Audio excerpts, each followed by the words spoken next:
There's 10 essentials, though, when it comes to the Augusta Rule. I have yet to meet one single business owner who is doing this correctly. If you rent a house, can you do this? You can do as many homes as you live in for 14 days a year. And not only that, but if you have a direct family member who lives there, it's also qualified as a residence for you. Hold on. I've never heard of this. Nethaniel, welcome to the BetterWealth show. Hey, thanks for having me, Caleb. Really appreciate it. So what we're going to talk about is what I believe is going to be one of the most thorough, if not the most thorough masterclass on what is the Augusta Rule, how does it work, and more importantly, how ordinary people that are watching this, that are doing maybe extraordinary things, can take advantage of one of the coolest and unique tax strategies out there. I would also encourage you to buckle up, take good notes, because there's a pretty good chance you're doing it wrong. And so with that, Nethaniel, welcome to the show. And I'm excited to be taking notes, even though I know that I'm already in good hands. Thank you. Well, you teed it up really well for me, Caleb. So really appreciate it. That's exactly the pinch point that most of us have felt if we've known about the Augusta Rule, attempted the Augusta Rule or doing the Augusta Rule. There's so much misinformation out there.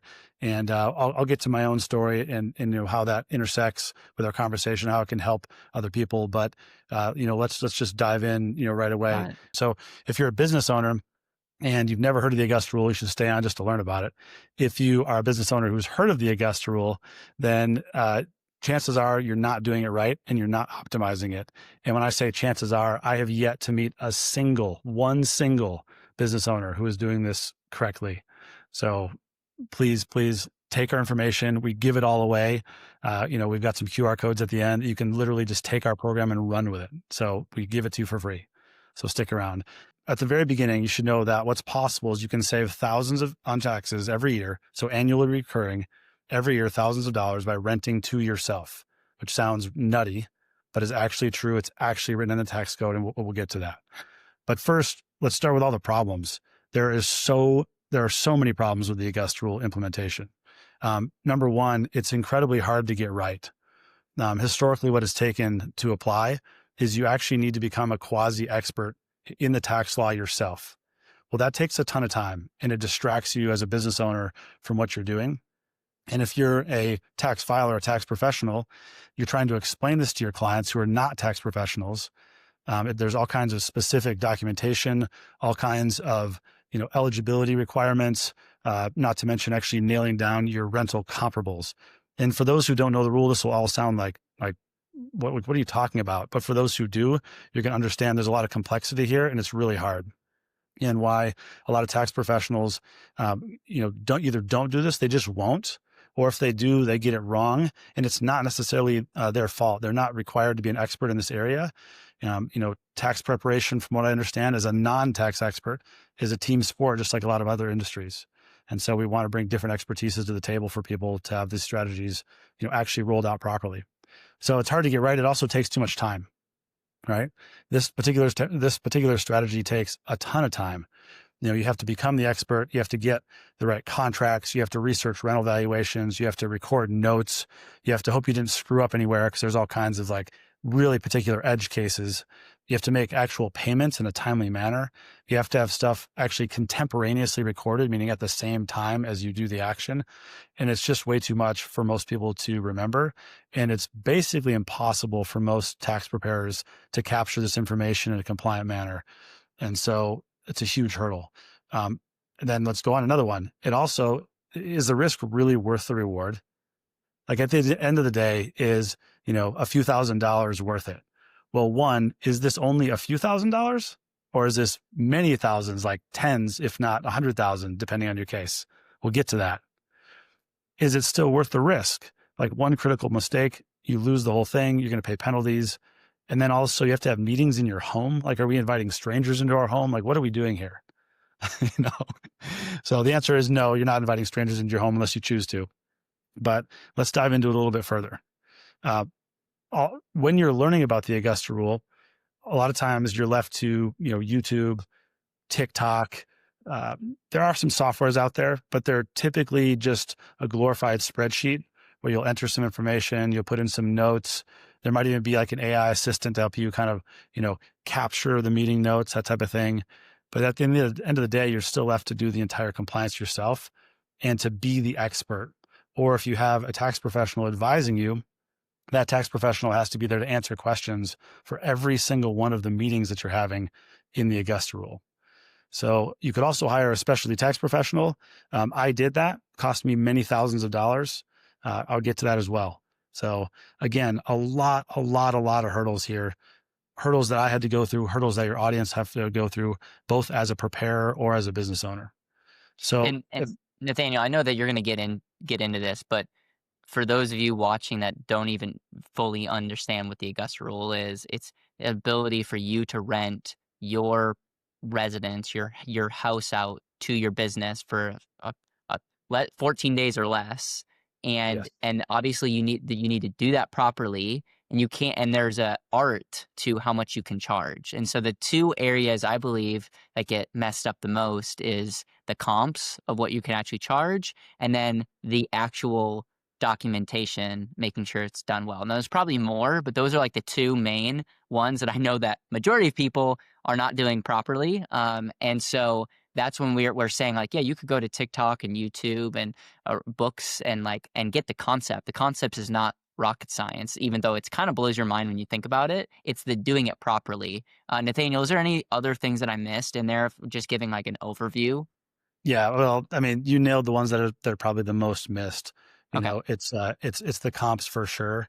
Like, I mean, most of us are not experts on getting comps, and maybe I could address this in a different order of my presentation here, but let's just jump right into it, and we'll ignore the slides and come back to that. The comps. So when it comes to comps, you actually have to go out into the marketplace and find uh, basically data that aligns with your use case. So we should back up from there. Like, what is the Augusta Rule on a most basic level? Well, you can rent your home 14 days a year, tax free. It's been in the tax code since 1976. So if you can rent your home for 14 days and you pay no taxes on that, why does that matter to us? Well, if you're a business owner, when you rent your home for 14 days, you can actually rent it to your business. So if you're renting it to your business is a separate person in the eyes of the IRS, unless it's a sole proprietorship or a single member LLC. Those are ineligible. So now we're getting a little bit into the weeds, a little more technical for some of our audience. But if you have other entities, LLCs, C corps, S corps, then they're eligible for this because they're a separate person in the eyes of the IRS. So now you can rent your home to your business, and when you do that, it's tax-free. Okay, so now it's a left-hand, right-hand dealing, right? It's one of the very few left-hand, right-hand deals that the IRS actually allows. But because that's the case, who's to say that you couldn't just be like, well, I'm going to rent my home for 50 grand a day. Yep. I like 50 grand. It's a friendly number to me. You know what I always say, Caleb? Every 50 grand counts. Yeah, that's right. Yeah. I can get So behind that. I'm just going to choose 50 grand, and it's 50 grand a day. But the IRS says, no, you actually have to substantiate that. There has to be a market rate. So then the next mistake people make once they realize that is they go and they look at Airbnbs. So this is the mistake I made. I did this because it's easy data. You can go out, you can search, you can find them easily. And you think, well, it's a home and these are homes. So isn't that a comparable? Well, yes, but we have to remember that with the Augusta Rule, when you're renting to your business, an actual comparable is any legitimate business venue. And one of the questions we always ask is, what would a real business do? So a real business, if it's renting a separate space, would go out, it would find a space that's appropriate. It would find amenities that align with its business purpose, and it would pay whatever market rate there is. So let's say you're having like a client appreciation dinner and you're having a dozen people over. Well, you might go rent, say, like a winery or something like that, have a legitimate business dinner, talk about business, maybe even make a sale or strengthen a relationship. That's a legitimate expense. And that winery might charge you, I don't know, $2,000-$3,000 for the venue that day. Well, that's an actual legitimate comparable for your home for the right purpose. So we can get into that specifically a little bit later as well. But the mistake people make is misaligning the purpose with the comparables that they're researching on the marketplace. So that's something that we address very specifically when we do the Augusta. I love it.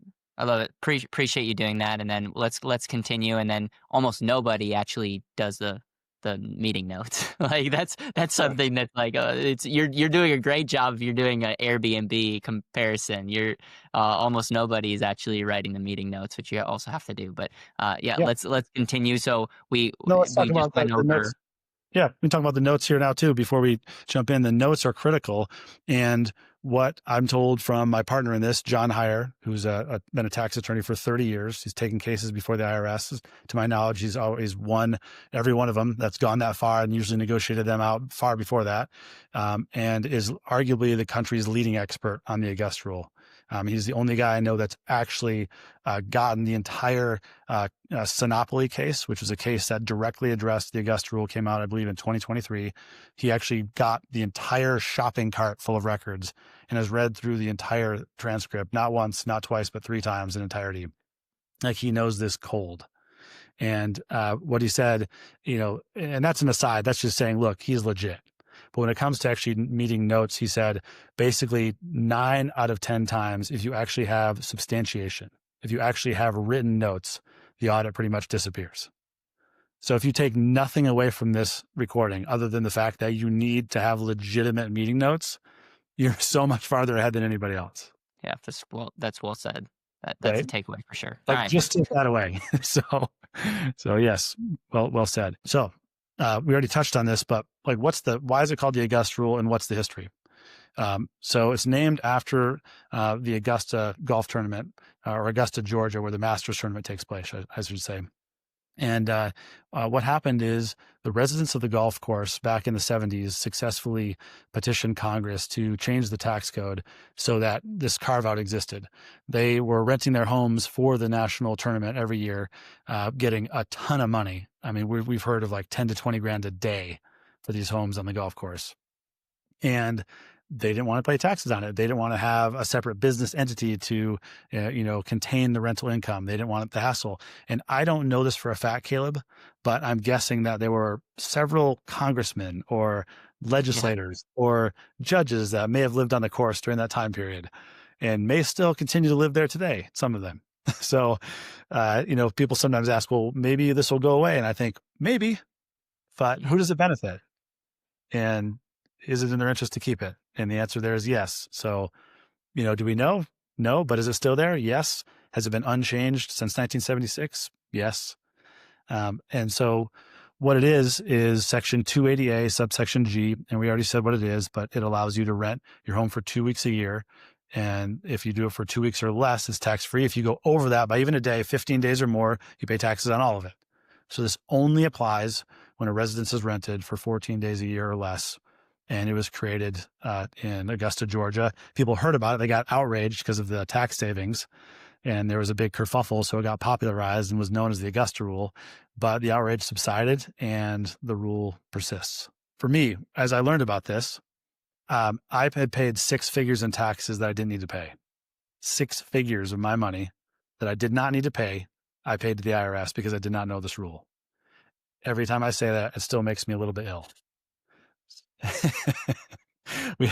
This rule does not need to be as complicated as it is now, and we've made it less complicated. But I had a successful small business. I still have a successful small business, and at the time, I got a tax bill that was larger than my salary. I had a couple little girls and another one coming on the way. Happened to be another boy, and I was like, "How do I pay my bills with a tax bill like this? This is disgusting, frankly." And I went to my tax professional, and he told me there's nothing else I could do to reduce my taxes. He was trying his best. He had saved me money before. He was a great guy. He just wasn't equipped when it came to the Augusta Rule and other strategies. I talked to another tax professional. He told me the same thing. So I just kind of sat there for a couple of years until I met John. I met John at a real estate investing conference because that's another activity I'm involved in, and paid him thousands of dollars. This was the very first strategy he told me about. And then I spent the next 2 years researching it and an uncertainty, because even though he told me about the strategy, I was then left to then execute it on my own still. And that's where I got bogged down. Some people don't bog down there, but typically if they don't bog down there, it's because they're actually doing something wrong in the rule. They're actually leaving a gaping hole that if it was challenged, they're probably going to get smoked in an audit. So John is like the guy on this. He is a total expert. So very grateful to work with him on this. When it comes to the Augusta Rule, there's really basically 4 steps. Planning meetings in the home that are legitimate business meetings. We'll get into this more next. Hosting those meetings, getting paid for those meetings, and then deducting and saving. Very, very simple on its face. So there's 10 essentials though when it comes to the Augusta Rule. 10 things that are they're like the 10 commandments, basically, like thou shalt not. Like, don't do this, do this. And number 1 is that you have to have a rental agreement that you've signed on or before the date of the event. And people get this wrong all the time. Yeah, all the time. All the time. Like, I got this wrong also after I'd carefully researched everything. I was like, oh, I got this. I'll go do this. This one slips everybody, right? We're in a hurry. We're doing our work. Well, let's be honest. Most people at the end of the year are going to their CPA, if they're going to do the strategy, picking 14 days, 14 days throughout the year, and then making something up after the fact. Almost nobody has an agreement before this actually happens. So yeah, that's great. Yep, it's great, and it's also kind of like, oh man, all the people who are listening now are like, oh really? Yeah, everyone's like, everyone's having that. Oh, I don't know crap about that. That's exactly right. And I laugh because I'm right there with you. This is me, this is the problem I had and still have, apart from our done for you system. So number 2, you have to find comparables and good comparable properties for your event and have them properly documented. So what do we mean by that? Well, I explained a little bit earlier. You can go to Airbnbs, but if you do that, you're leaving a ton of money on the table. And if you're doing this strategy, why would you want to leave money on the table? We want people to have the best comparables. Now, John tells me we can't say we want to maximize the benefit. Maximize is like a curse word to the tax lawyer, but we want to optimize it. We can say that. We want to optimize it. We want it to be market, and we want it to reflect, a valuation that is comparable. We want to get as much as we can with staying in the guidelines and not putting ourselves at risk of it getting disallowed. That is exactly right. That's exactly which right. feels like maximize, but we'll go with optimize. Makes you feel more smart when you say it out loud. So we'll there go you with go. that. We'll make John happy. Make John happy. Yep. So he is in our corner. So there's an art and a science to this, and most of us are not trained on doing this. And our team does this. Like, we do this daily. Yeah. So, yeah. And you have great documentation. On the flip side, so yeah, the whole Airbnb thing, that's what I did, just an FYI. So like, just IRS, if you're listening to this, I may have not done all the steps properly, but I'm pretty sure I underdid my deductions, because all I did was I just looked at Airbnb stuff and just took the average. So that's what I did. There's some people that are like on something that I haven't had the pleasure of having, and they just think their house is worth 20, 30 grand a day kind of deal. And so on the flip side, there could be in really hot water if they actually got it challenged. Whereas like if you did the whole Airbnb thing, you're just missing out. But I don't think the IRS would come after you if they're like, hey, you charged yourself, you gave your business a discount. Like, I don't think you're necessarily getting in trouble for that, but you can get in trouble if you overdo it. Is that correct? That is correct. And you're right, Caleb. I mean, which ditch would you rather be in on this, right? The one that's going to get you roasted to a nut brown crisp, or the one that they're going to be like, yeah, you can keep all that. Yeah. I mean, I would err on the side, but again, if we had someone in our corner, like actual proof, and I didn't have to worry, I would obviously want to go right up to that line. If I knew I had the receipts. Yeah, that's exactly right. So okay. That's what we want to do. And not only that, but properly documented. So one of the things that we found in our process of doing this over and over and over again for business owners and for tax professionals is that you can find a comparable, and then next week it's gone, because guess what? The internet is not static. So we actually screenshot ours as well as catch the URL. So just heads up, if you're doing this on your own, you're going to want to do that because things move. So okay, another one, and this one is interesting because this is not in section 280A subsection G. Okay, This is our take on it. So we want to differentiate that for everybody so we know out the gate that this is our take.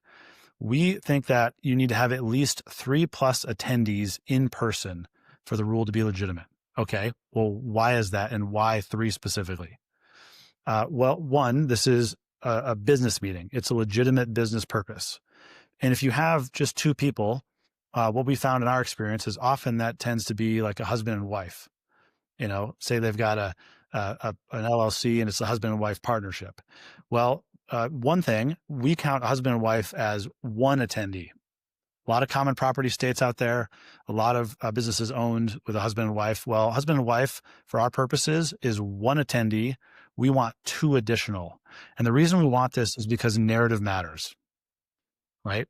The story matters. And we want a strong story. We want to be able to say, look, there were multiple people meeting together. They needed a space to meet together because there were multiple people, and they're meeting together for a legitimate business purpose. So is this in the actual code when it comes to the Augusta Rule proper? No. Does this strengthen the narrative? Absolutely. And so we're requiring it in our program, and we do advise that others consider this as well strongly, that you have multiple attendees. We love meetings where there's a lot more than this. This is our minimum. What else? Number 4. This one also catches a lot of people. This is also not in Section 280A. This is that meetings must last 4.5 hours or longer. Well, why is that? Like, why 4.5? Why not, 3 or 5? We picked 4.5 because we want to get a full business day deduction when we do this, right? We want the full business day. Now, you could do the Augusta Rule and get an hour, but what's the limiting factor on the Augusta Rule deduction, Caleb? I would say half a day then. Yep, half a day. Yep. But the limiting factor on the Augusta Rule is your 14 days, right? You get 14 rounds in the chamber, to put it one way, or you get 14 shots, right?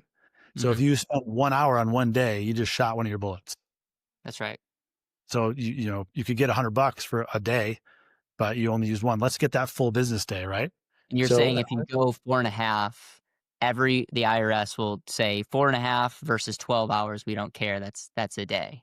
That is correct. So you need 4.5 hours justifies you being able to write off the full day rate. That's exactly right. In another section of the code, they define a business day as 4 hours and 1 minute. Okay. So 4.5 is rounding up, but you just thought you want to be safer than sorry. Because what if the IRS asks you if you got up and went to the bathroom, man? Yeah. You go get a snack during that meeting?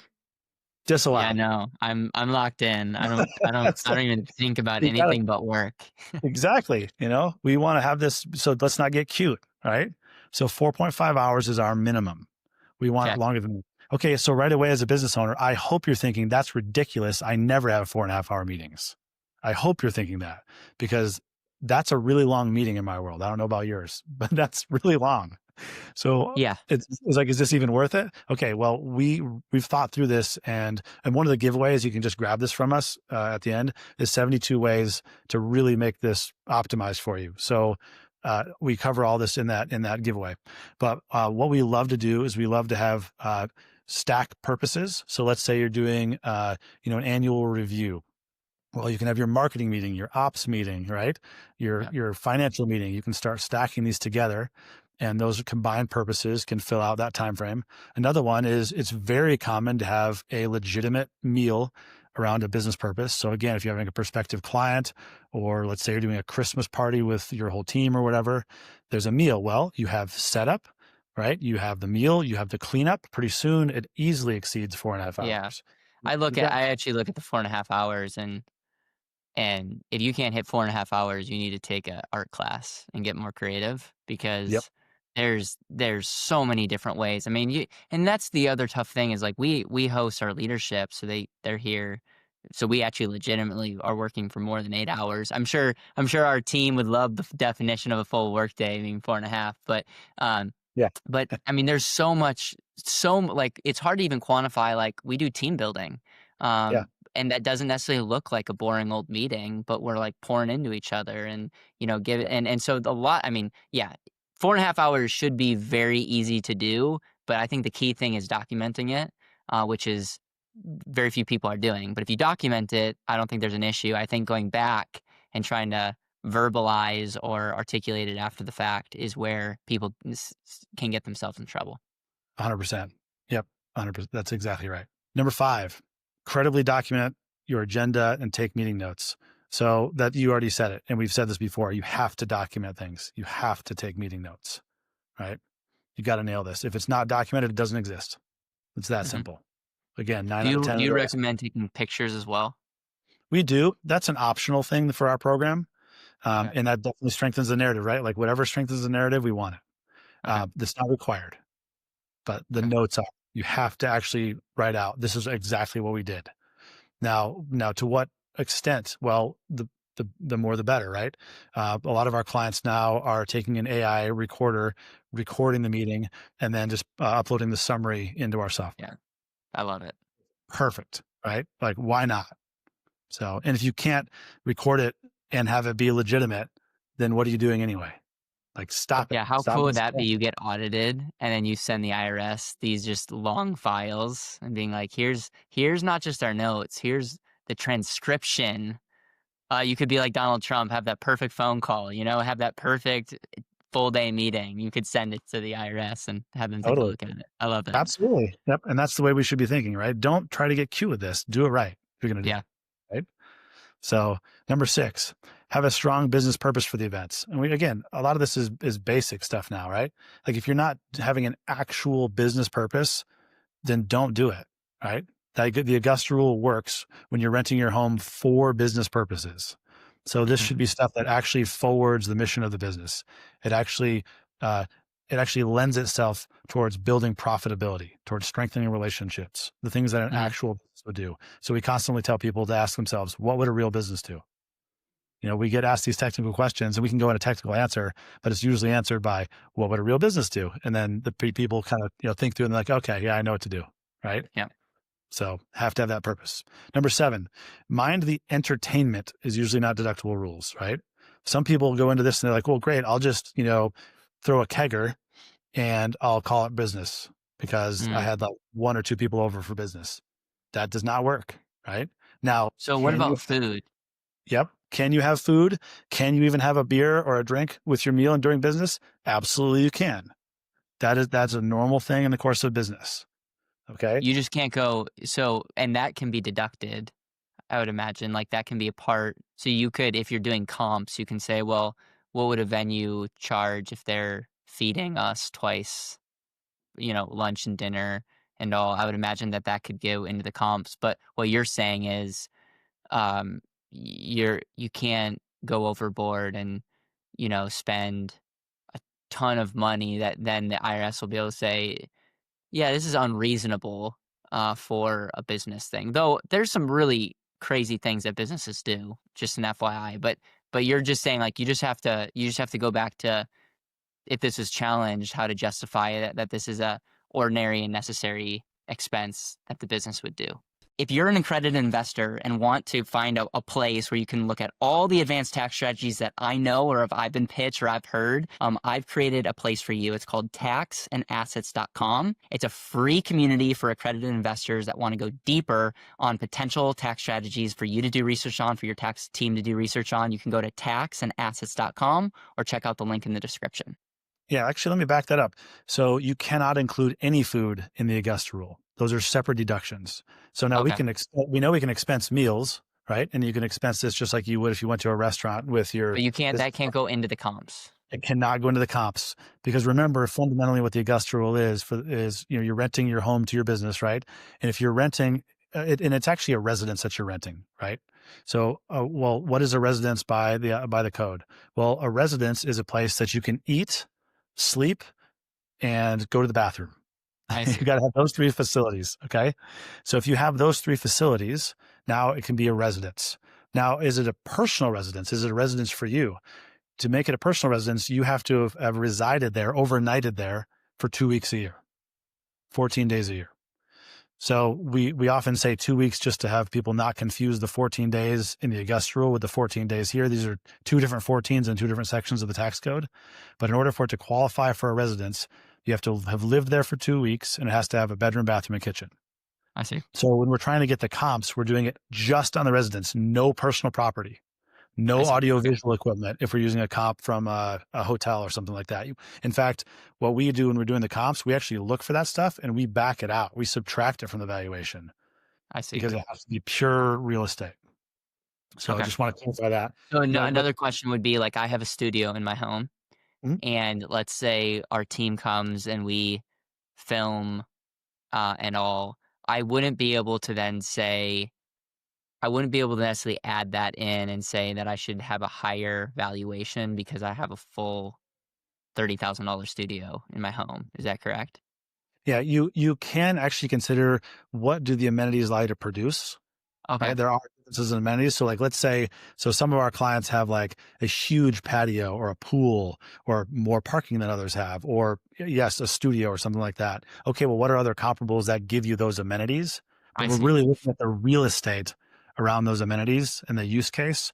What we Okay. can't do is say, oh, there's a price tag on all this equipment. That's not actually part of the real estate. I Does that see. make Okay. sense? Yeah. Okay. Heard. I think we can move on, but that's really Yeah. helpful and I appreciate you sharing that. Okay, sounds good. So again, we're just trying to say, don't throw a huge party. We're not. Another thing that gets audited is like, hunting cabins, uh, you know, um, equestrian centers. We're not trying to do that type of stuff. That's commonly abused. So avoid that. Um, Number 8, have an actual movement of money, not just a bookkeeping entry. We see this messed up all the time.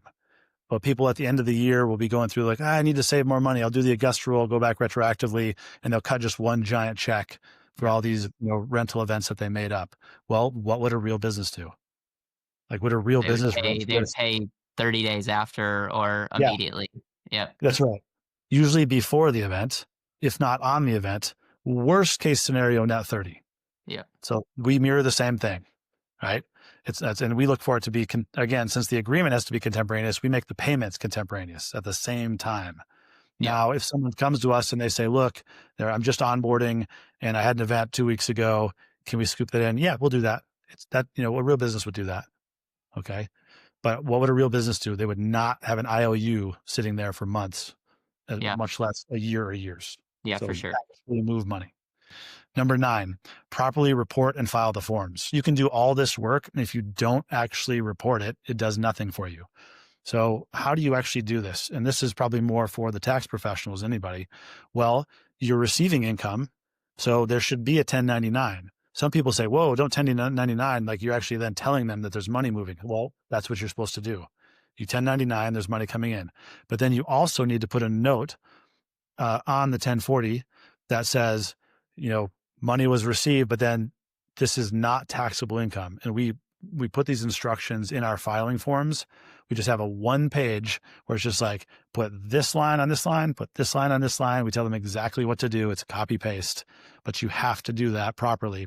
What happens then is they see the income. They're like, hey, wait, where's that? Then they see the note. Oh, there's a reason for this note. We're not going to follow this up any further. Good to go. So it has to be done properly, have to use the proper forms. And number 10, this one, you could say, well, that's not really a technical thing. No, it isn't. But get started now. Just like I talked about, I literally lost 6 figures of income I could have had by not starting now. So, it's like the classic, when's the best time to grow a tree? Well, 50 years ago. Well, when's the second best time? Right now. Like, don't wait. If this is a fit for you, do it now. Okay. Yep. And we just told you a ton of problems and a ton of issues. So why the heck should you start this? Yeah. And I have a couple questions that may can't come up later, but if you rent a house, can you do this? So if you're renting a house, how many days is it rented, right?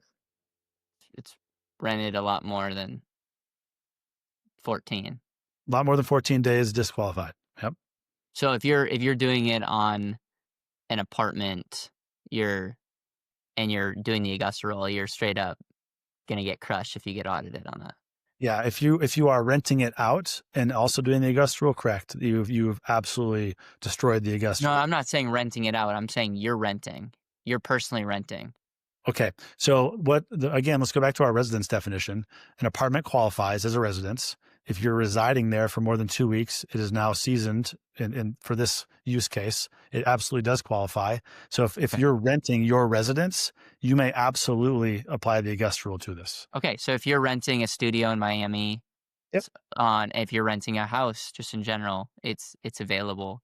and you can do that if that's your okay. That was one of the questions that I had. I know you have a slide that I believe is going to be addressing this, but Mm. you can do more than one home. So if you own two homes or you rent a home and you own another and it's both your residence, you can use you could use can you do 14 on both?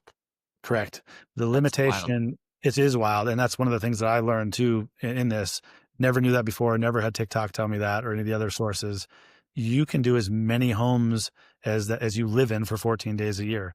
And not only that, but in order for a home to be considered your residence, if you have a direct family member who lives there, it's also qualified as a residence for you.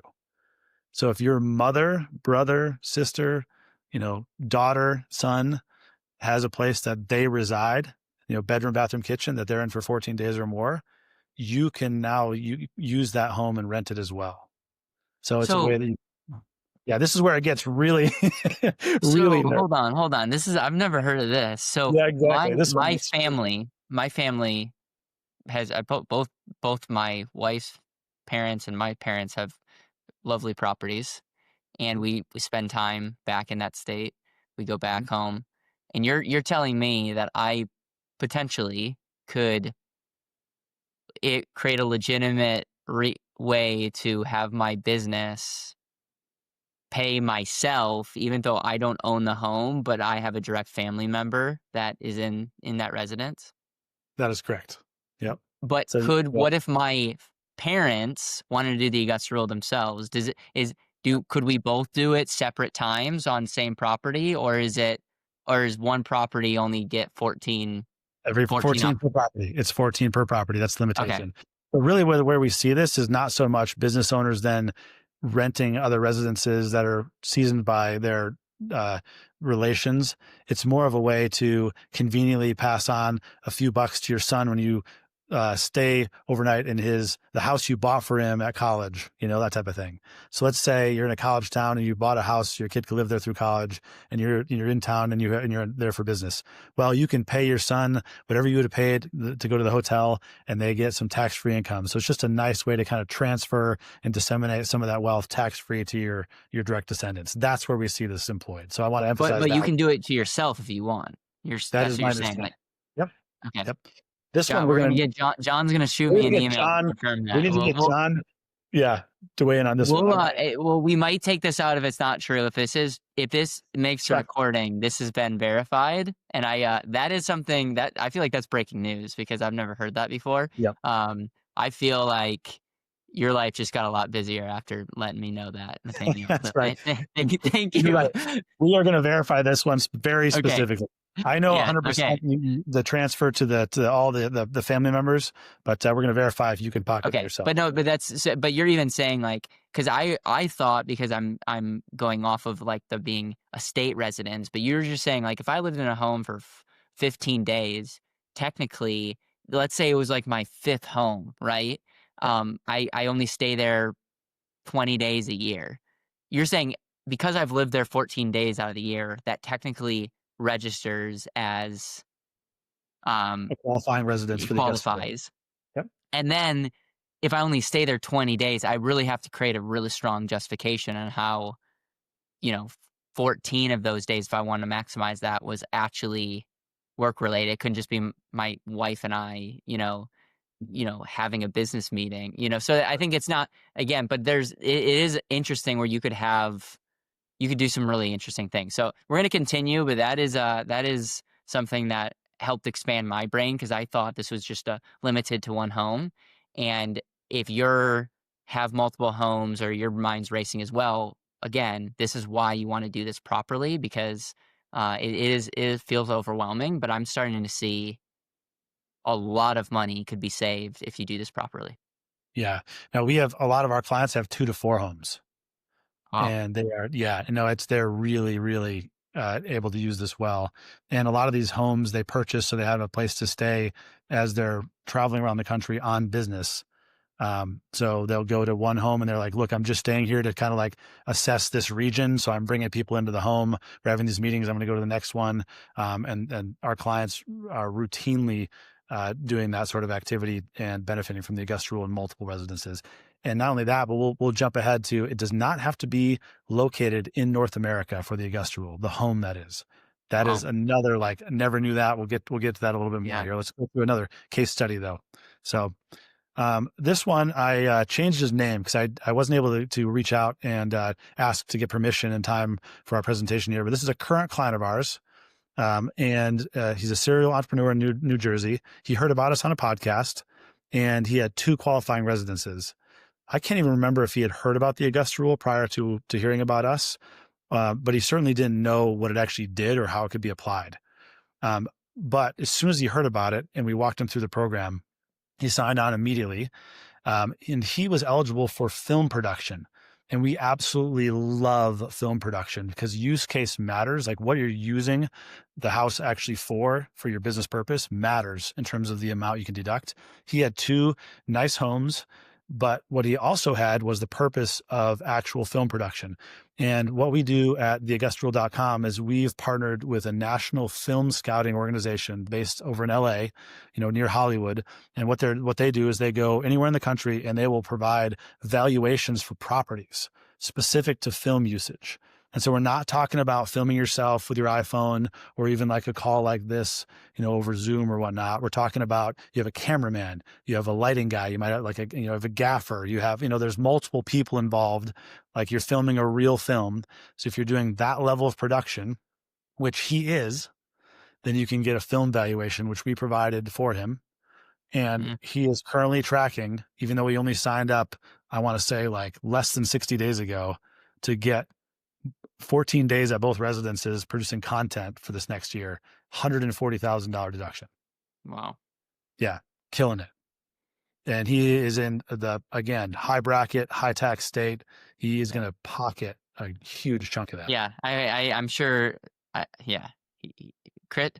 Hopefully, he takes care of you guys at Christmas. I feel like Well, you're gonna get a lot of Christmas gifts. That's kind of what I'm thinking. But yeah, love well, it. once you run through, the cool thing about Joe here is that after he ran through his training, he was like, wait, that's it? We're like, yeah, that's it. He's like, you kidding me? That was so easy. Like, Joe, we love hearing that because we've only spent 2 years making this easy. Yeah, yeah. Right? Your It took 2 year us journey. forever. Yeah, to Yeah. put this together and package it so that the business owner didn't have to become a tax expert. So let's talk about, how do we optimize it, right? How do we get the most benefit, the most bang for our buck if we're going to do this? Well, we mentioned a lot of these things, but let's summarize them. Well, your residence size and amenities matter, right? Like what market are you in? What sort of place do you have? We take that all into account, and you should too. Do you have more than one residence, right? You can literally multiply the effect with more than one residence. We are not limited to residences in the US.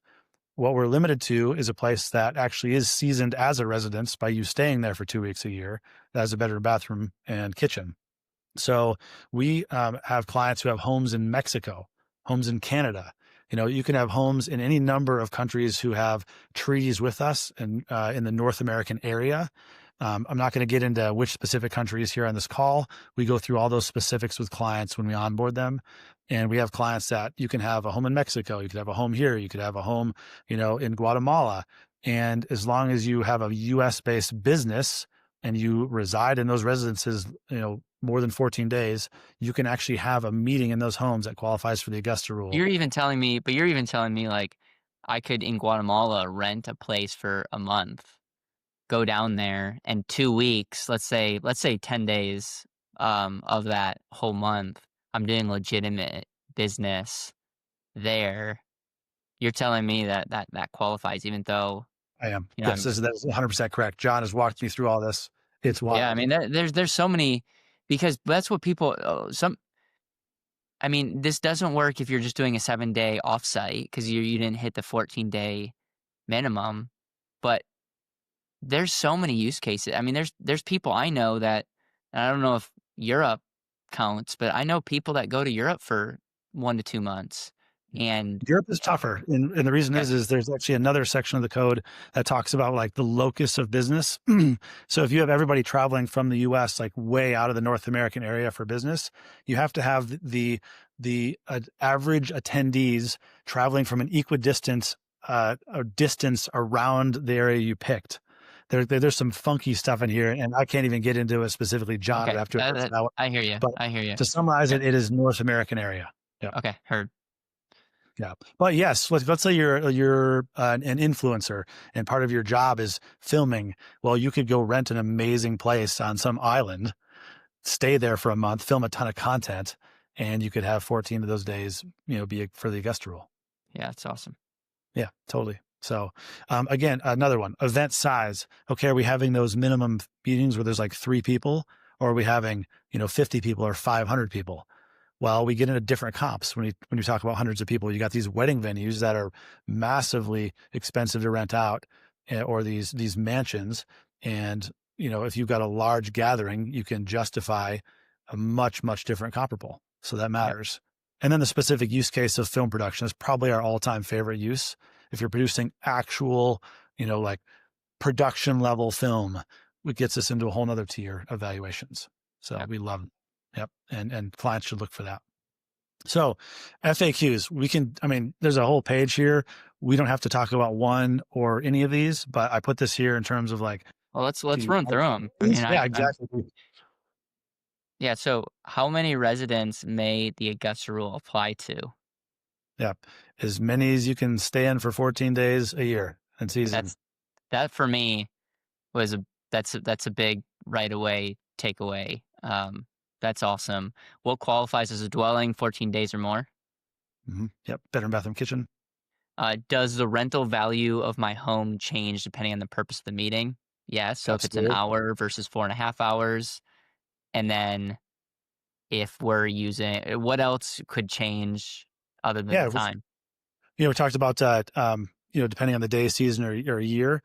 So we have one potential client, I should say. He's told us he wants to onboard in the new year because he's changing the structure of his company, and he happens to live near the Kentucky Derby. So Mm, for at least 3 days a year, if not a week, his valuation goes up into that 10, 20 grand a day. wow. And we can capture that. Part of what we do is we collaborate with our clients to identify those outliers. Like, let's say they live next to an NFL stadium or something like that, Yeah. right? And Super Bowl comes. Well, we want to capture that, right? Yeah. And we can. So yes, it definitely changes. Okay. How do you calculate the suggested rental value? You mentioned this earlier, where you'll look at comps and you'll try to think like the business. Like, we're not just Yeah, looking at Airbnb. We're looking at what would be comparable to a business renting out for an actual business meeting. that's correct. And what we do when we do that is not just like either hop on AI and tell it to do something for us. Trust me, we've tried. We have tried left and right to AI, this process. And still currently at the time of this recording, it is not even close to doing this for us well. Yeah. And so this is still a manual process. Our people actually email, actually call and talk to owners, talk to venue managers, and dig this up. And we don't just get one. We typically have like 5 of these comps Yeah. and stack it in like detailed notes. So we want to make this chewy. If somebody comes and wants to challenge it, and gnaw on what we've done, we want to have a lot of gristle and bones in our presentation. So they just spit it out and go Yeah, away. you're gonna be so excited the first time you guys get challenged with one of your clients. You're gonna be like, 100%. it's gonna be Yeah. a fun day. Um, We built this knowing that we would at some point get audited, and we've built it to the point where we look forward to that. yes, Like I John literally talked about this early in our planning of just like, oh yeah, we want this to get audited because they'll start looking at this like a comparable product. There's another product out there, our RC comps, and they're like the gold standard. The IRS sees or not RC RC reports. I'm sorry, RC reports. For reasonable compensation, they're like audit over, we're done, you're good, yeah, and we want awesome. this to be the same thing for the Augusta Rule. Who can use the Augusta Rule? I'm imagining anybody that owns a home. It's just if you don't have a business, then you don't necessarily get the business to be able to get that deduction. But anyone can Yep. rent out their house 14 Yep. days or less and not have to claim that. Correct. Like, I have a buddy who's a ultra high W-2 owner, and he's got a vacation home on a nearby lake, and he wasn't eligible for the actual rule to pay his business because he has no business himself. But he doesn't rent out his nice cabin. But he decided, I'll rent it out for 2 weeks. Yep. and just got to, pocket that tax free. So yeah. I love that. I'm a Yep. sole proprietor, single member LLC. Can I use the Augusta rule? No. The answer is no. Yep. Okay. Most of Break the other, break down break down what that, because I feel like a lot of people just got sad because they set up their LLC, and talk to me about yeah. the difference between that. Sure. So some other people will say you can do a single member LLC. We're not comfortable with it. What John likes to say is, when it's gray, we play. But there's shades of gray. And this one, we don't have a definitive interpretation from the IRS that says that single, I got to say that right. A single member LLC is treated as a separate person. And so if it's treated as the same person, well, who are you renting to? Right? You're just Yeah, renting. and I'm Yeah. not trying to argue with you. Oh yeah. The Didn't take it that way. purpose of the LLC is to limit your liability, and so the idea would be someone would set up a single member LLC to shield from I mean, because there's no tax benefit of setting up a single member LLC, but you do it for liability purposes. So, but you're just saying that you guys are not comfortable with that because it's a little too gray. That's Because correct. it's okay. It's still treated Okay. as, like you said, it's basically treated as if it's a sole prop almost in Okay. certain But filing circumstances. as an S corp, a Yep. partnership, and C corp, all Yep. all thumbs up. Multi-member LLC. Yeah, there's a number of different things. We even have trusts that can be used in this, Okay. both Interesting. revocable Okay. and non-revocable. Yeah, irrevocable. Can I have more than one business on the same account using the free money plan? Yeah, so that's specific to our software. We call it the free money plan. It's the done for you plan. And yes, you can actually have multiple businesses. So let's say you have one business and you've only got a 2-hour justified business meeting, but you want to have another couple 3 hours with a different business. Well, you can do that, and you can do that in our Nice. platform and stack that. So then you've still had a legitimate business meeting or meetings that justify the Augusta rule, but now you've split it between a couple Yep. businesses and also split the payments that are paying to you personally. Do I need to have 3 attendees every time? I think the answer is no. You could have more, but you're just saying 3 is the minimum. That's correct in our platform. Yep. Can I use this rule if I'm getting started with my business? I would assume yes. Yeah, it really depends on, do you have income? I mean, if you don't have income, you can still do it and it could be a pass forward deduction, but really should you be focusing on it then? I mean, we're trying to Yeah. coach people, what's best for them. Again, let's not have the tail wag the dog. Like, go make money, man. Right? Go be productive. And then when your tax bill gets really big, I typically use the measuring stick when it gets, bigger than your first professional salary, then start strategizing, and you Yeah. might advise I think generally. that I endorse that. I think what you focus on grows, and so you could be a business owner that is trying to focus on saving a few bucks, and you could be walking over $100 bills in the process. And so I think that's wise. Um, but I think it's if you can have people in your corner to do both, and that's where you guys come in, because I do think, you know, it's all the math. It's like, you obviously it wouldn't make sense to work with you guys if you're helping someone save a couple $100. Like, it's just not going to be worth the time, energy, what they pay you guys to help. But I'm sure there's a breakdown of when it just becomes, as you saying, free money, which is not a compliant word, but Yeah. it's a Quotes great around that. marketing Yeah. word. That's Um, right. so, and then the last question is, if what if my company has multiple partners? Can I still use the Augusta rule? I would assume you can. It just Absolutely. probably creates a couple more complexities, I would imagine. It does, right? You'd have to then agree as partners at the partner level that you want to do this. That probably involves, some meeting minutes that you're going to record and keep. But And there's no limit to what the business could rent out a venue every day and deduct that. So you could, let's say you have a three partners in a business. Could you do 14 days at each house 100%, if it's legitimate? 100%. You could just do, Yeah. rotating revolving door and take turns. Yep. Or And however. just hypothetically, like, if you had 3 business owners, then the doing the Augusta rule is a lot easier, because all 3 business owners could be together, and there you have 3 or more. Am I reading that right? That is correct. Okay. Yep. So then you Whereas, have a like yeah, whereas, like, a lot of people that they really have to be extra intentional and get more people there. Um, yeah. Yeah, what if you had a weekly meeting with the partnership and you decided to rotate it between the partners' homes? yeah, I love it. Right. Yeah, I that's love it. 100%. A weekly meeting over dinner, right? So, Sure, you can have a absolutely. weekly meeting and break bread during the process. Yeah, the thing Nathaniel, is what if else what you're else? doing Yeah, I I was feel just like saying the this has thing been is so thorough. yeah, the thing is that I wanted to say, Caleb, is the business owners as business owners, you're already doing this, right? You're Exactly. already having that dinner, Yes, so it's just about capturing it. that's right. So yeah, let's just we give away all these free bonuses, so we want people to at least take this away. We had a potential client come up to us the other week at an event we were at, and their home, when we did the comps on them on the home, was only like $400 a day. It was super low, and so we just said, hey, I'll tell you what, take all of our free stuff. Do everything on your own. We just give it all away, but you're really not justifying enough with your particular residence in your remote, living situation for this, but you can still do this. And we want everybody who's watching this, even if they don't qualify to work for us or work with us, at least take all this information, do it on their own. What we're looking for a minimum is that we charge a minimum of $1,000. And so that typically means that we want to have a minimum of $1,000 a day in 14 events valuation. That's kind of like the lowest level. Most of our clients are several $1,000s a day, Yep, if even up to $10,000 a day per residence, and having multiple residences. And if they're wondering, well, what do you guys even charge? It's very simple. We charge 8% of deductions. So whatever deductions we can justify on behalf of the client, we charge 8% of those.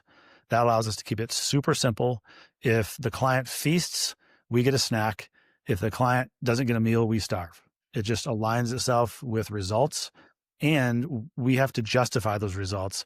And by the way, and we didn't even mention this, Caleb, I really pushed John to provide some sort of guarantee for our clients. And if you know tax attorneys or attorneys of any sort, generally speaking, they hate the word guarantee. yep. And we got John to say guarantee. We give an audit protection guarantee. So Wow, when people follow our program, and we're doing it for them, and they're walking with us in a compliant way, then not only if they're challenged will we defend them, we will provide that defense, but we will pay for it. wow, wow. Okay. So this is like we put our money where our mouths are on this, and I've aligned everything to it be the again free money, done for you, peace of mind. And so really what we're bringing to the table is you could do this on a spreadsheet. You can distract yourself from your business and run with Mhm. this. But what we're bringing is unlimited coaching, because we do that for all of our clients. We literally review every single event for compliance, Wow, and we bring so the coaching, the accountability, because even me on my own, when I knew this rule and was up and running, I looked back and I was like, oh man, I only captured 8 events. I left like half the money on the yep, table, right? We're trying to get as close to 14 as we can, or 14. And so you've got the coaching, the accountability, and then you got the peace of mind, because we're going to back yep. it up. Well, So and that's again, I don't wanna speak out of turn because you might I don't know if I'm getting special treatment, but it's, like, very white glove as well. It's like, as we have meetings, we hit up our team and get everything taken care of, and it's one of those, you guys are standby, and it's been nothing but fun working with you, and I just wanna also give you flowers.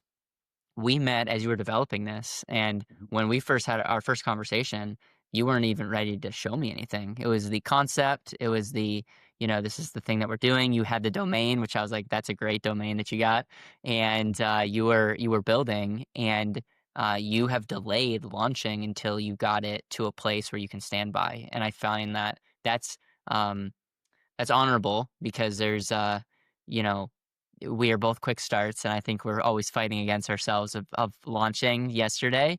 But Mhm. you guys are doing it right, and I don't. There's no doubt in my mind that this is going to take off. I feel very grateful for it to be one of the first podcasts because I'm sure this is going to be one of many, and it just excited to see you guys grow, and I can encourage my audience to take advantage of this. So if you have clients that need to know about this, there's a way that you guys can work with Nathaniel and their team. If you're someone that wants to take advantage of this directly, or if you're a tax strategist or CPA, there's a lot of opportunities, and I would just encourage you to look into it. And I believe this bonus is something that will be again just a no brainer. So again, I'm grateful. I'm encouraging more of our guests to come on and like give away generously, because I want people that subscribe to the show, that watch, that listen, to have big advantages. So if you're listening on the podcast, we'll make sure that wherever this QR code takes you, we'll have the link for you to click in the show notes. Nathaniel, is there anything else you want to say?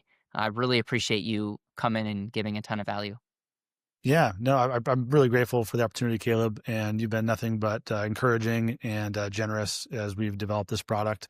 And so I appreciate you being in our corner as we've developed this. And really, again, it comes down to that mission. Let's put $1 billion back in the pockets of business owners. Whether they have a tax practice or they're out, pouring roads for us. We want people in this country who are producing value to have more oxygen in their tank. Well said. All right. Subscribe for more content. Thank you.